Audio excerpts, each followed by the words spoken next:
போக்கிரி பொங்கலுக்கு வருது. போக்கிரி ப்ளஸ் அந்த பொங்கலுக்கு ஆழ்வார் அஜித் படமும் வருது. 2 நாளைக்கு முன்னால் டிக்கெட் கட்டணத்தை குறைக்கிறாங்க. இந்த டிக்கெட் கட்டணம் குறைக்கப்பட்டால் நம்ம சம்பளம் ஏதாவது பறி போயிடுமோ, குறைச்சி விடுவாங்களோங்கிற பயத்தில் காலையில் அடுத்த நாள் காலையில் அப்போ நானும் கூட தான் எல்லாம் இருக்கிறேன். விஜய் அவர்கள் கூட இல்லை. விடியக்குள்ளே சந்திரசேகர் சொல்கிறேன், நீ வந்துடு, நான் வந்துடுறேன், நீ வந்து அங்கே சொல்லி வச்சு சண்முகநாதன்கிட்ட பேசி எல்லாம் வந்தாச்சு. அப்போது கலைஞரை பார்க்க அப்போ அந்த கலைஞர் தான் சிஎம்.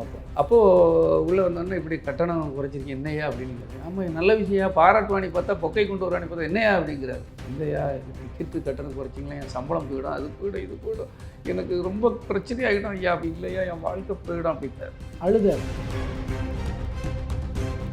இது மட்டும்தான் இன்னும் இருக்கு, இன்னும் வேறு சில படங்கள் சார். உதாரணத்துக்கு இன்னொரு படம் சொல்லப்படலாம், மாஸ்டர் படம் வெளியாகும்போது அப்போ நம்ம வெளியே தூரத்தில் இருந்தாலும் அவருக்கு நல்ல கெட்டது எல்லாத்தையும் பார்ப்போம். உங்களுக்கு தெரியும், கொரோனா டைம் அப்போ வந்து 60% தான் டிக்கெட்டு உள்ள விடணும் வேண்டிட்டு ஒரு அரசாணை. அப்பவும் இதே மாதிரி தான் பதட்டமாகி பதறாரு. என்ன செய்யறது, எல்லாரும் வந்து டிக்கெட்டை குறைங்க, அதை வசூல் கம்மியாகிட்டோம்ல. அப்போ என்ன ஆகுன்னு தெரிஞ்சு பதட்டத்தில் போய் இது போய்ட்டு என்ன யாராக இருந்தாலும் காலில் உள்ளதுக்கு ரெடி ஆகிட்டார். அப்போது வேலுமணி சார்னு நினைக்கிறேன், வேலுமணி சார், வீரமணி சார், இவங்க எல்லாருடைய சப்போர்ட்டில் திரும்ப எடப்பாடி போய் பேசி அங்கே போய் கட்சி எப்படியாவது சார் வசூல், எனக்கு வாழ்க்கையை போய்டும், பணம் வசூல் அது இதுன்னு சொல்லி அப்போ அவர் ஹெல்ப் பண்ணுறாரு.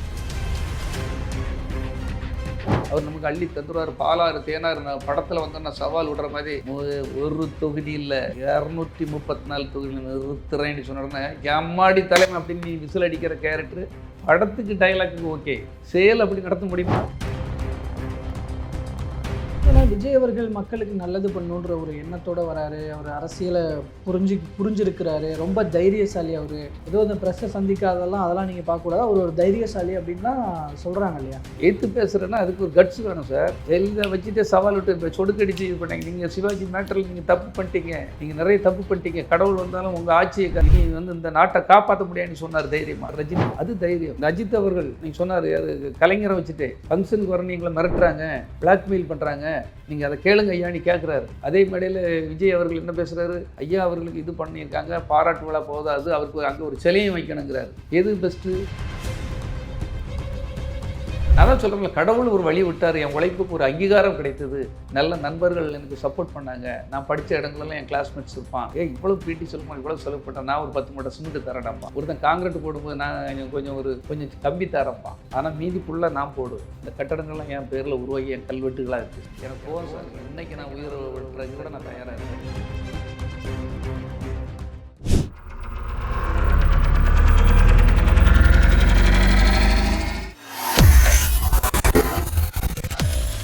வேலை வேண்டுமா? ப்ளூ ஓஷன் இருக்கிறது. 10th 12th டிப்ளமோ டிகிரி படித்தவர்களுக்கு உணவு, தங்குமிடம், இஎஸ்ஐ, பிஎஃப் இன்சூரன்ஸ் உள்ளிட்ட சலுகைகளுடன் அனுபவத்திற்கேற்ற நல்ல சம்பளம் 15,000 முதல் 30,000 வரை. பெண்களுக்கு முன்னுரிமை. 2,000க்கும் மேற்பட்ட வேலை வாய்ப்புகள் உள்ளன. இப்போதே தொடர்பு கொள்ளுங்கள். Blue ocean.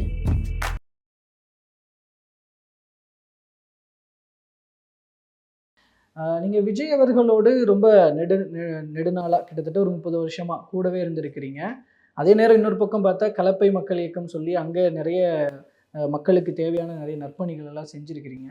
இதெல்லாம் பண்ணிட்டு இருந்த நீங்கள் திமுகவுக்கு வந்ததனுடைய காரணமே? அதான் சார், எல்லாமே காலத்தின் கொடுமை சார், சாபம்னு சொல்லுவாங்க இல்லையா.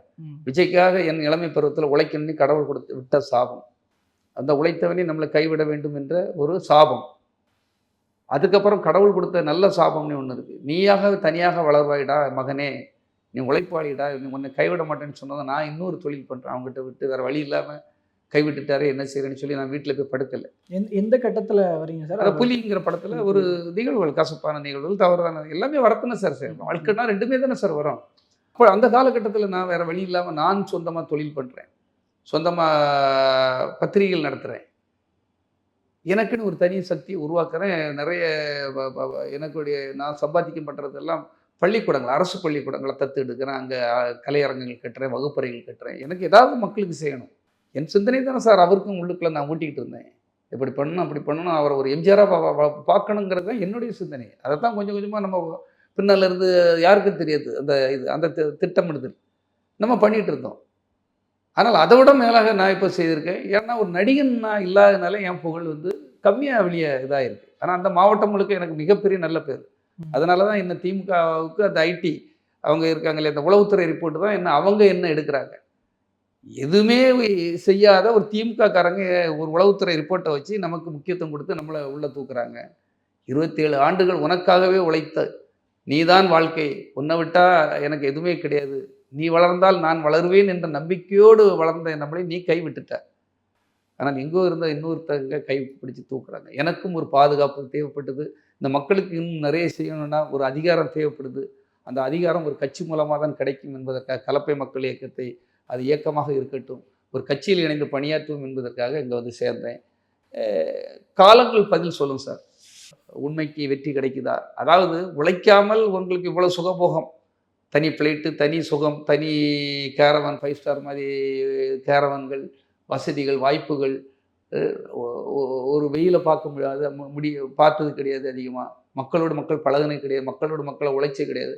உங்களுக்கே இவ்வளவு கடவுள் கொடுக்கும்போது நான் மக்களோடு மக்களாக உழைப்பவன், ஸ்டார் லைப்ரரி என்று வீடு வீடாக புக்கு போட்டவன், ஆம்புலன்ஸ் சர்வீஸ் வேலை பார்த்தவன், தினக்கூலியாக வேலைக்கு போனவன், பல கஷ்டங்களையும் நஷ்டங்களையும் துன்பங்களையும் துயரங்களையும் அடி மட்டத்திலிருந்து அனுபவித்து வந்தவன், உழைப்புக்கு இன்றும் அஞ்சாதவன், அது இரவு பகல் எத்தனை மணினாலும் சரி உழைக்கணுங்கிற திட்டத்திலே இருக்கிறவன். உங்களுக்கு கடவுள் ஒரு வாழ்க்கையை அப்படி தரும்போது நான் வேணா நடிகனாக இல்லாமல் எனக்கும் கண்டிப்பாக ஒரு நல்ல வாழ்க்கையை தருவார் என்ற நம்பிக்கையில் என்னுடைய படகு ஓடிக்கொண்டிருக்கிறது. நிச்சயமாக அது நல்ல நல்ல திசையை நோக்கி செல்லும் என்று நான் நினைக்கிறேன். சார், நீங்கள் சொன்ன இந்த கலப்பை மக்கள் இயக்கம் அப்படிங்கிறத சொன்னீங்க. அதன் மூலமாக நிறைய விஷயம் பண்ணிட்டு இருக்கிறதாக சொல்கிறீங்க. ஆனால் அதுலேருந்து ஒரு விஷயம் சொல்கிறாங்க. இப்போது அது வந்து நீங்கள் செலவு பண்ணுற பணம் அப்படிங்கிறது எல்லாமே வந்து விஜய் கொடுக்கறது, இல்லை நீங்கள் விஜயோட ஒரு பினாமி இப்படிங்கிற மாதிரியான சில விஷயங்கள் பேச்சுக்களும் எழுதில்ல, அதுக்கு உங்களோட பதில் என்ன சார்? இதெல்லாம் வந்து பார்த்தீங்களா, அதான் சார், உழைக்கிறவன் ஒருத்தன் அதனுடைய பலனை அறுவடை பண்ணுற ஒருத்தன்னு சொல்லுவாங்க. ஒரு நடிகனுங்கிறக்காக எல்லாமே அவராது சார். ஒரு நடிகனுங்கிறதே ஒரு டூப்பு, எல்லாமே மேக்கப்பு, அத்தனையும் நடிப்பு. கோபாலினி ஒரு டைலாக் வரும், எல்லாரும் சொல்லுவாங்க கிண்டலாட்டு. அவர் ஒரு நடிகன் சார். ஒரு டைரக்டர் கதை எழுதுகிறான், ஒரு டைரக்டர் வசனம் எழுதுகிறான், பாடல் இன்னொருத்தர் பாடலாசிரியர் எழுதுகிறாங்க, ஃபைட் மாஸ்டர் ஒருத்தர், எல்லாரும் சேர்ந்து எடுத்து ஒரு நடிகனை இழுத்து கொண்டு போகிறாங்க. அதுக்காக எல்லாமே அவர் தான். இந்த பாமர மக்கள் இன்னும் மூட நம்பிக்கை மாதிரி நம்புகிறாங்க பற்றி, அதான் கஷ்டம் சார். ஒரு படம் வந்து இன்கம் டேக்ஸ் ரைடுக்கு பிறகு என்ன சந்திக்கவே இல்லை, அவர் மனம் உடஞ்சி போய் நிற்க சார். உழைப்பாளி, சர்க்குலேஷன் லைப்ரரி முதல் ஆம்புலன்ஸ் சரி, அத்தனை கஷ்டங்களையும் உலகத்தில் இருக்க அத்தனை கஷ்டங்களையும் வேதனையை அனுபவிச்சுட்டு வந்தேன் சார். நான் அப்படிப்பட்ட அனுபவிச்சுட்டு வந்தேன். நான் எப்படி சார் முடங்குவேன்? எனக்கும் ஒரு பிள்ளைகள் 2 பிள்ளைகள் இருக்காங்க சார். டாக்டருக்கு படித்து வச்சுட்டு இருக்க பிள்ளைகள் 3rd இயர் 2nd இயர் படிச்சுட்டு இருக்கு. என் மனசு, என் பிள்ளைகள் என்ன வேதனைப்படும்? டாடியை விஜய் தூக்கிட்டாரா, வேலையை விட்டு நிப்பாட்டிட்டாருன்னு எவ்வளோ வேதனைப்படுவாங்க. அதை மறைக்கிறேன். அதை மறைச்சிட்டு இந்த உலகத்தில் சமுதாயத்தில் நம்ம வாழணுமே கடவுளே, என்னை படைச்சிட்டே கடவுளே, என்ன செய்கிறது கடவுளேன்ட்டு நான் ஏங்குறேன், உழைக்கிறேன், ஊருக்கு போகிறேன், தொடர்ந்து தொழில் பண்ணுறேன். என் தொழில் நேர்மை எல்லாருக்கும் பிடிக்கும் சார். பொதுவாகவே என்ன எல்லாருக்கும் சினிமா இண்டஸ்ட்ரியிலும் பிடி செல்வகுமாரை பிடிக்காத ஆளே கிடையாது சார். தொழில் தொடங்க வேலை பார்க்குற செய்கிறேன், தொடர்ந்து நல்லபடியாக தொழில் நடக்குது, வருது, பணம் கொஞ்சம் கொஞ்சம் வர பணத்தை நம்ம என்ன செய்ய போகிறோம்? செலவுக்கு கொஞ்சம் வச்சுட்டு மீது அத்தனையும் செலவு பண்ணுறோம் சார். என் நல்ல நண்பர்கள், நாங்கள் ஒரு கட்டடம் கட்டினா ஒரு சின்ன 10 மூட்டை சிமெண்ட் தருவோம், அவன் தருவோம், எல்லாம் வச்சு கட்டடங்களாக கட்டி ஒரு உலக சாதனை மாதிரி அதை கொண்டு வந்துட்டோம் சார். ஏழை மக்களுக்கு அங்கே கல்வி கலையரங்கம் இல்லைன்னா எப்படியாவது கட்டி கொடுத்துருவோம் சார். என்னை நம்பி அத்தனை ஸ்கூல்லேருந்து வந்துடுவாங்க, அரசு பள்ளிகள்லேருந்து. எப்படியாவது கட்டித்தாங்க சார். அந்த பிள்ளைகளுடைய திறமை வெளியே வரணும். நீங்கள் தான் சார் முடியும். ஒரு சினிமாவில் சாதிக்க முடியாததை கலையரங்கங்கள் கட்டி சாதிச்சுங்கிற சந்தோஷம் இருக்குது சார். என்னுடைய உழைப்பு, என்னுடைய ரத்தம், என்னுடைய மூளை எல்லாமே அதுக்குள்ளே கலந்துது சார். விஜய்க்கும் அதுக்கும் 5 பைசாவுக்கு கூட தொடர்பு கிடையாது சார். இதுதான் உண்மை. இல்லை சார், நீங்கள் நிறைய பண்ணியிருக்கீங்க அப்படின்ற போது அதுக்கான நீங்கள் ஓரளவுக்கு சம்பாதிக்க முடியும். இவ்வளவுமா சம்பாதிக்க முடியும்னு ஒரு கேள்வி வர இடத்துல தான் உங்களுக்கான இந்த இன்கம் எங்கேருந்து வருதுன்னு ஒரு கேள்வி வரும். அதுக்கு பின்னாடி தான் விஜயோட பினாமியா அப்படின்ற ஒரு அதுக்கு தானே சார் சொன்னேன். நிறைய உழைக்கிறேன், ஒரு உண்மையான முதலீடை போடுறேன். பல தொழில்கள் இன்னைக்கு ஒரு தொழில் பண்ணுறதுக்கு 10 தொழில் பண்ணால் அதான் தூங்கவே மாட்டேன்னு சொல்கிறோம்ல சார். இன்னைக்கு காலையிலேருந்து சாயங்காலம் வரை ஒருத்தன் ஒரு தொழில் பண்ணிக்கிடுவான், நான் 10 தொழில் பண்ணுவேன் சார். அதுக்கு கடவுள் எனக்கு ஆற்றலையும் மூளையும் தந்திருக்கான் சார். அது எல்லாருக்கும் தெரியும். சினிமாவிலேயே என்ன எப்படி என் பேரை ஸ்பீடு செல்வகுமார்னு தான் சொல்லுவாங்க. நிற்க மாட்டேன் சார், பறந்துக்கிட்டு தான் இருப்பேன். அதை வேலை செய்கிற கடவுள் ஒரு வழியை எனக்கு தந்தான். என்னுடைய இங்கப்பட்ட கஷ்டத்துக்கு ஒரு வழியை திறந்து விட்டார். நீங்கள் தானே நீ ஃபெயிலியர் ஆட்டின்னு மனசு உடஞ்சி இருந்துடாத மகனே, நான் உன்னை கை கொடுத்து தூக்க விடான்னு சொல்லி எனக்கு இன்னொரு வேலையை தந்தான். அதுதான் உண்மை சார். விஜய் யாருக்கும் அப்படி கொடுத்தோ அது இதுவரை சரித்திரத்திலே கிடையாது, யாருக்கும் கொடுக்க மாட்டாங்க சார். ஒரு 5 ரூபா அவங்க கஷ்டப்பட்டு வந்து நிற்கானாலே அவங்கள எப்படி வெளியே துரத்தி எப்படி அவங்கள அவாய்ட் பண்ணலான்னு தான் பார்ப்பாங்களே தவிர அவங்க பிறருக்கு பணம் கொடுத்து அவன் கஷ்டத்தில் வந்திருக்கான், அவனுக்கு நம்ம உதவி செய்யணும், அந்த எண்ணங்கள் வந்து அவங்களுக்கு கண்டிப்பாக கிடையாது சார். இல்லாதது எப்படி இருக்கேன்னு சொல்கிறது. நான் தான் சொல்கிறேன்ல, கடவுள் ஒரு வழி விட்டார், என் உழைப்புக்கு ஒரு அங்கீகாரம் கிடைத்தது, நல்ல நண்பர்கள் எனக்கு சப்போர்ட் பண்ணாங்க, நான் படித்த இடங்களெல்லாம் என் கிளாஸ்மேட்ஸ் இருப்பான், இவ்வளோ பேட்டி செலவு இவ்வளோ செலவு பண்ணுறேன், நான் ஒரு 10 மூட்டை சிமெண்ட் தரேன்டாம்பான். ஒருத்தன் காங்கிரீட் போடும்போது நான் கொஞ்சம் கம்பி தரேன்பான். ஆனால் மீதி ஃபுல்லாக நான் போடுவேன். அந்த கட்டடங்கள்லாம் என் பேரில் உருவாகி என் கல்வெட்டுகளாக இருக்குது சார். எனக்கு போதும் சார், இன்றைக்கி நான் உயிரை விட்டுறதுக்கு கூட நான் தயாராக இருக்கேன். நான் சினிமாவில் உழைச்சி வாங்காத பேரை இந்த கட்டடங்கள் கட்டி நான் வாங்கியிருக்கேங்கிறது அன்றைக்கி அப்பாவும் அவர்கள் அவ்வளோ பாராட்டி சொன்னார் சபாநாயகர் அவர்கள் ஆயினால். இப்படி ஒரு மனுஷனை நான் தென் மாவட்டங்களில் எங்கேயும் பார்த்ததே இல்லைன்னு சொல்லி சபாநாயகர் போற்றி பேசி எனக்கு விருது தந்தார். அது எனக்கு போதும், அந்த நிம்மதி எனக்கு இருக்குது சார். வாழ்க்கையில் வேறு எதுவுமே வேண்டாம் சார். பணத்தை மட்டும் கொண்டு என்னத்தை சார் நிம்மதி தான் போகும் சார். ரஜினி சார் சொல்லிட்டார், பணம் நிம்மதியை கெடுக்கும்ட்டு. அமிதாப் பச்சன் சொல்லியிருக்காரு, சாக்கி சான் சொல்லியிருக்காரு. பெரிய பெரிய கோடீஸ்வரர்கள், சரவணா ஸ்டோர்ஸு, பணம் இருந்து என்ன சார் பண்ண முடியுது? விஜய்கிட்ட அதை தான் சொல்லி நாங்கள் சொல்லி கொடுத்தோம். ஆனால் யாருமே இப்போ இருக்கவங்க அதை சொல்லி அவருக்கு புரிய வைக்க எல்லாம் தவறான சிந்தனை கொண்டவர்கள் இருக்கனால பணம் தான் வாழ்க்கைன்னு நினச்சிட்டு இருக்காரு. அது வாழ்க்கையே அல்ல என்பது தான் நான் கற்றுக்கிட்ட பாடம். இல்லைன்னா விஜய் அவர்கள் மக்களுக்கு நல்லது பண்ணுன்ற ஒரு எண்ணத்தோடு வராரு, அவர் அரசியலை புரிஞ்சிருக்கிறாரு, ரொம்ப தைரியசாலி அவர். ஏதோ இந்த ப்ரெஸ்ஸை சந்திக்காதெல்லாம் அதெல்லாம் நீங்கள் பார்க்கக்கூடாது, அவர் ஒரு தைரியசாலி அப்படின்லாம் சொல்கிறாங்க இல்லையா? இப்போ ஆனால் அவர் எப்படி இருந்திருக்கிறாரு கடந்த காலங்களில்? அவர் தைரியசாலினா 100 கிலோமீட்டர் ஸ்பீடில் இதுக்கு அன்றைக்கி ஓடினார். தைரியசாலின்னு நிற்க வேண்டியது என்ன? வடிவேல் சொன்ன மாதிரி ஒரு அந்த அது உண்மையாக ஒன்று கேட்பார், இது ஆடு திருட்டு போச்சு, இது உண்மையாக நீ கேட்டு உண்மையிலே திருடுனா இவன் தான் வடிவேல்னு தெரியும். சொல்லு, நீ தான் தைரியமான ஆளைச்ச சொல்லுன மாதிரி அவர் என்னைக்கு சொல்லுவான் தைரியம். அவனுக்கு என்னைக்கு இருந்து தைரியம் வரும்? என்ன தைரியசாலி? ஏதாவது ஒரு பிரச்சனைக்கு அவர் குரல் கொடுத்தவராக இருந்தால் பரவாயில்ல. என்றைக்குமே அவர் பொது பிரச்சனைக்கு வரமாட்டார் சார். இப்போ அரசியலுக்கு அவர் முன்னாடி அவருக்கு படங்களுக்கு பிரச்சனை வந்தப்பெல்லாம் அவரே தானே ஃபேஸ் பண்ணார். என்னைக்கு ஃபேஸ் பண்ணார்? யாரை எதிர்த்து பண்ணார்? எதிர்த்து பேசுகிறேன்னா அதுக்கு ஒரு கட்ஸ் வேணும் சார். ஜெயலலிதா வச்சுட்டு சவால் விட்டு சொடுக்கடிச்சு இது பண்ணீங்க. நீங்கள் சிவாஜி மேட்டரில் நீங்கள் தப்பு பண்ணிட்டீங்க, நீங்கள் நிறைய தப்பு பண்ணிட்டீங்க, கடவுள் வந்தாலும் உங்கள் ஆட்சியை இனி வந்து இந்த நாட்டை காப்பாற்ற முடியாதுன்னு சொன்னார் தைரியமாக. இந்த அம்மா திரும்ப வந்தால் கடவுளே நினச்சாலும் இந்த நாட்டை காப்பாற்ற முடியாதுன்னு சொன்னார் ரஜினி. அது தைரியம். இந்த அஜித் அவர்கள் அன்றைக்கி சொன்னார், அது கலைஞரை வச்சுட்டு ஃபங்க்ஷனுக்கு வர நீங்களை மிரட்டுறாங்க, பிளாக்மெயில் பண்ணுறாங்க, நீங்கள் அதை கேளுங்க ஐயான்னு கேட்குறாரு. மனசில் உள்ளதை வெளிப்படையாக கேட்குறாரு. அதே மேடையில் விஜய் அவர்கள் என்ன பேசுகிறாரு, ஐயா அவர்களுக்கு இது பண்ணியிருக்காங்க, பாராட்டு விழா போதாது, அவருக்கு அங்கே ஒரு சிலையும் வைக்கணுங்கிறாரு. எது பெஸ்ட்டு? மனசில் இருக்கிறத வெளிப்படையாக சொல்கிறவன் தான் பெரிய ஆள். என்ன வெளிப்படையாக சொல்லியிருக்காரு அவர்? நானும் அவங்க கூட இருந்தவன் தான். அப்போ இருந்தாலும் அவர் ஒன்றும் பெரிய அளவில் சமூக அக்கறையோடு நம்ம சிந்திக்கிறோம் சார்.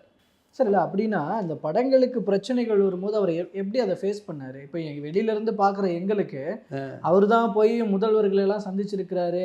அது கிட்டத்தட்ட ஒரு 2-3 டைம் அந்த பிரச்சனைகள்லாம் வந்திருக்கு. அந்த கேவலத்தை எப்படி சொல்கிறது? கேவலமான விஷயங்கள் சார். இப்போ சொன்னால் அது ஒரு அசிங்கமான விஷயம். உதாரணத்துக்கு சொல்ல போனால் நான் சொல்கிறேன் கேளுங்க. என்ன படம்? போக்கிரி படம் ரிலீஸு சார். போக்கிரி பொங்கலுக்கு வருது. போக்கிரி ப்ளஸ்ஸு அந்த பொங்கலுக்கு ஆழ்வார் அஜித் படமும் வருது. 2 படமும் வருது. தாமிரபரணி, சபரி, விஜயகாந்த் படம் இது எல்லாமே வருது பொங்கலுக்கு. 2 நாளைக்கு முன்னால் டிக்கெட் கட்டணத்தை குறைக்கிறாங்க. இது ஒரு நல்ல செய்தின்னு இண்டஸ்ட்ரியில் ஃபுல்லாக பரவுது. மக்கள்கிட்ட எல்லாம் பரவக்கூடிய நேரத்தில் இந்த டிக்கெட்டு கட்டணம் குறைக்கப்பட்டால் நம்ம சம்பளம் ஏதாவது பறி போயிடுமோ, குறைச்சி விடுவாங்களோங்கிற பயத்தில் காலையில் அடுத்த நாள் காலையில், அப்போ நானும் கூட தான் எல்லாம் இருக்கிறேன், விஜய் அவர்கள் கூட இல்லை.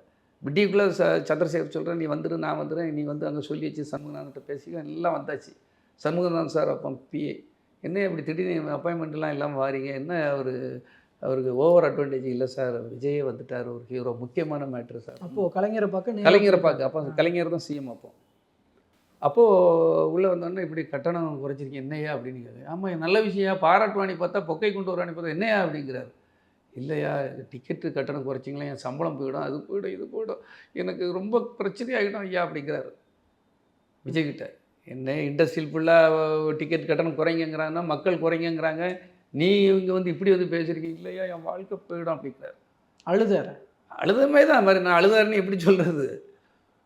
அப்போது ஒரு ஹீரோ பாருங்கள், மக்களுக்கு, அதாவது அது ஏழை பாழைகள் தான் டிக்கெட் எடுக்கக்கூடியவன், அவனுக்கு ஒரு டிக்கெட் கட்டணம் குறைஞ்சிடக்கூடாதான். ஆனால் தனக்குள்ள பணம் அதில் வந்துடணும், எதுவும் குறைஞ்சிடக்கூடாது, செய்திடக்கூடாதுன்னு எவ்வளவு ஒரு சுயநல சிந்தனையோடு அங்கே வந்து நிற்கிறாரு.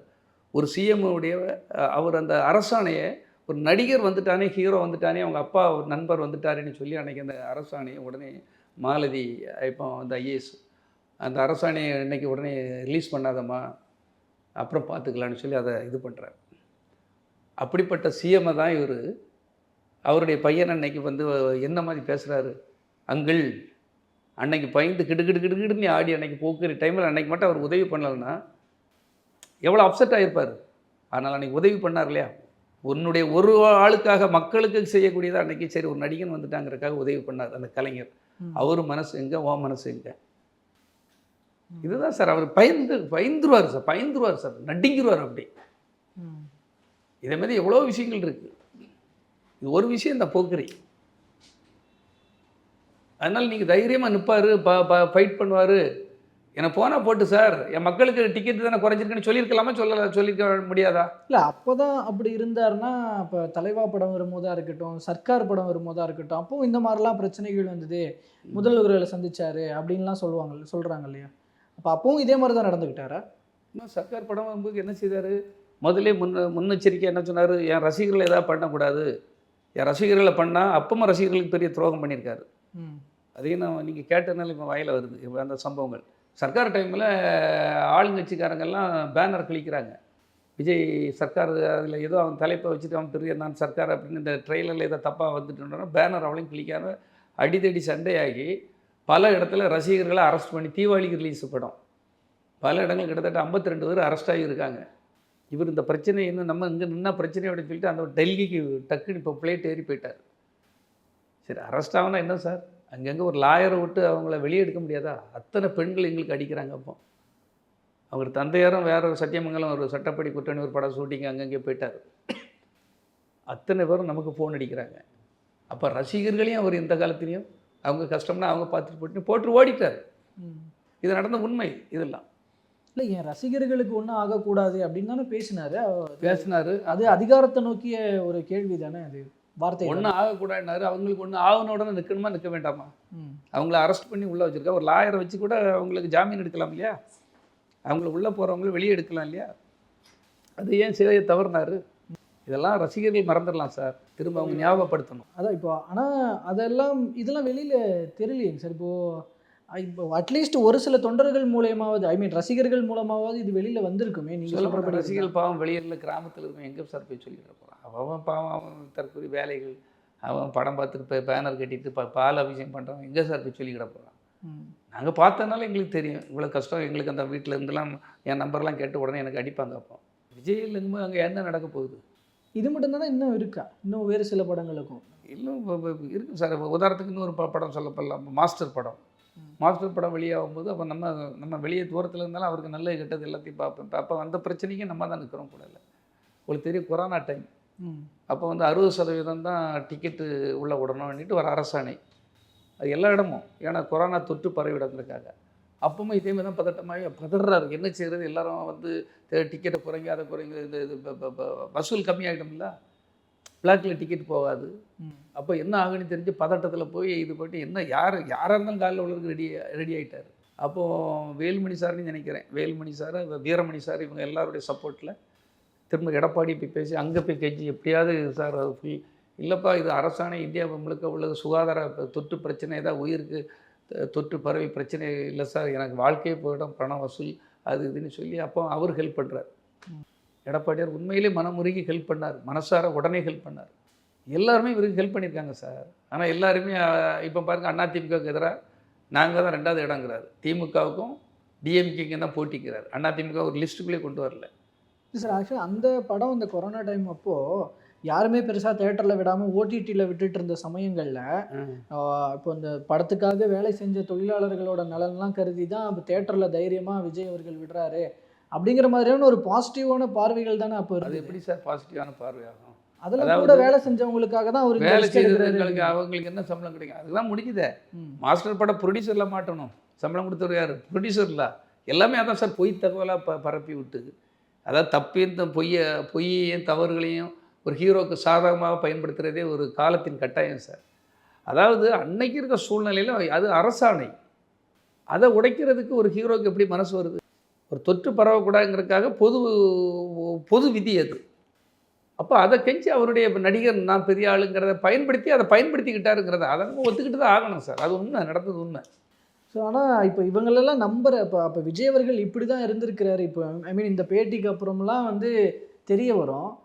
இதுக்கப்புறமாவது ரசிகர்கள் கொஞ்சம் யோசிப்பாங்க, தொண்டர்கள் கொஞ்சம் யோசிப்பாங்க அப்படின்னு எதிர்பார்த்து திரும்பவும் நான் எதுக்கு சொல்கிறேன்னு சார், ஃபைனலாக ஒன்று அழகான விஷயம் சொல்கிறேன் சார். உண்மையில் அவ்வளோ இந்த ரசிகர்கள் வீட்டில் இருக்க அப்பா அம்மாட்ட கேட்டுக்கிடுறேன், அவங்க சகோதரர்கிட்ட கேட்டுக்கிடுறேன், தயவு செய்து கையெடுத்து கும்பிட்றேன் உங்களை. விஜயை நம்பி அவர் நம்மளை காப்பாற்றுவார், இந்த நாட்டுக்கு பெரிய மாற்றத்தை தருவார், நாட்டுக்கு பெரிய வளர்ச்சியை தந்துடுவார், ஏதாவது செய்துருவாடி நினச்சி தயவு செய்து நம்பி வராதிங்க. இப்போ கூட கேட்பாங்கல்ல, நீங்கள் திமுகவில் போய் சேர்ந்துட்டீங்க அதனால் இப்போ இப்படிலாம் பேசுகிறீங்கன்னு நான் இப்போ சொல்கிறேன், திமுகவிலேருந்து என்ன எடுத்தால் கூட பரவாயில்ல, திமுக இல்லாட்டும் சரி, நான் இந்த இதை சொல்ல தான் செய்வேன். என்னால் நான் பட்ட வேதனைகள், இப்போ செல்வம் பட்ட வேதனை, ரவிராஜா பட்ட வேதனை, மற்றவர்கள் எல்லாம் பட்ட வேதனைகள், அவர்கிட்ட இருந்து வந்து எப்படி நடுரோட்டில் நிற்கிறாங்களோ எனக்கு தெரியும், எல்லாருக்கும் தெரியும். ரசிகர்களுக்கு தான் தெரியாமல் இருக்கலாம். அவர் நமக்கு அள்ளி தந்துடுவார், பாலாறு தேனாறு. நான் படத்தில் வந்தோன்னா சவால் விடுற மாதிரி ஒரு தொகுதி இல்லை 234 தொகுதி நிறுத்துறேன்னு சொன்னோன்னா எம்மாடி தலைமை அப்படின்னு நீ விசில் அடிக்கிற கேரக்டர் படத்துக்கு டைலாக்குக்கு ஓகே, செயல் அப்படி நடத்த முடியுமா? ஒவ்வொரு தொகுதியிலும் அங்கே நிற்பான் பாருங்க 2 பேர், திமுக அண்ணா திமுக அப்படின்னு அசுர சக்தியோடு நிற்பான், நீ வந்து விடுற ஆள் நிற்பான். அதுக்கு பிறகு தான் தெரியும் விளையாட்டுகள். இனி அது டயலாக்கு சார், அது வெற்று காகிதம். நீங்கள் மண் குதிரையை நம்பி நீங்கள் கடலுக்குள்ளேயே தண்ணிக்குள்ளே இறங்குனீங்களா, அது கரைஞ்சு போயிடுங்கிறது தான் உண்மை. இது நீங்கள் புரிஞ்சுக்கிட்டு உங்கள் வாழ்க்கையை பாதுகாத்துக்கிடுங்க. நான் மனசாரதான் சொல்கிறேன், உண்மையாக தான் சொல்கிறேன். உங்களுக்குன்னு ஒரு குடும்பம் இருக்குது, உங்களுக்குன்னு ஒரு பிள்ளைகள் இருக்குது, உங்களுக்குன்னு ஒரு அப்பா அம்மா இருக்காங்க. தயவு செய்து அவங்கள விட்டுறாங்க. பல குடும்பங்கள் இப்போவுமே பல இடங்களில் மாட்டிகிட்டு இருக்காங்க. பல இடங்களில் ஆட்டோ இருக்கான், ஆட்டோ விற்றுட்டான், சின்ன பெட்டி கடை வச்சுருக்கோம், பெட்டி கடையை இது பண்ணலாம். ஏன்னா சின்ன லெவலில் உள்ளவங்க தான் இருப்பாங்க. விஜய் ரசிகர்கள் அம்பானி வீட்டு பிள்ளையா, அதானி வீட்டு பிள்ளையாமா, பெரும் கோடீஸ்வரன் வீட்டு பிள்ளையா விஜய்க்கு ரசிகர்? சாதாரண ஆட்கள், சாதாரண தொழில் பண்ணுறவங்க. உங்கள் தொழிலை பண்ணி நீங்கள் வாழ்க்கையில் முன்னுக்கு வாருங்கள்ங்கிறது அந்த அண்ணனின் ஆசை, வேண்டுகோள். இதை நீ கண்டிப்பாக செய்யணுங்கிறத என்னுடைய கட்டளைன்னு கூட நினச்சிக்கிடுங்க. ஓகே, பொறுத்திருந்து பார்ப்போம் சார் இதெல்லாம் நடக்குது அப்படின்னு. ஓகே, நன்றி சார், நன்றி.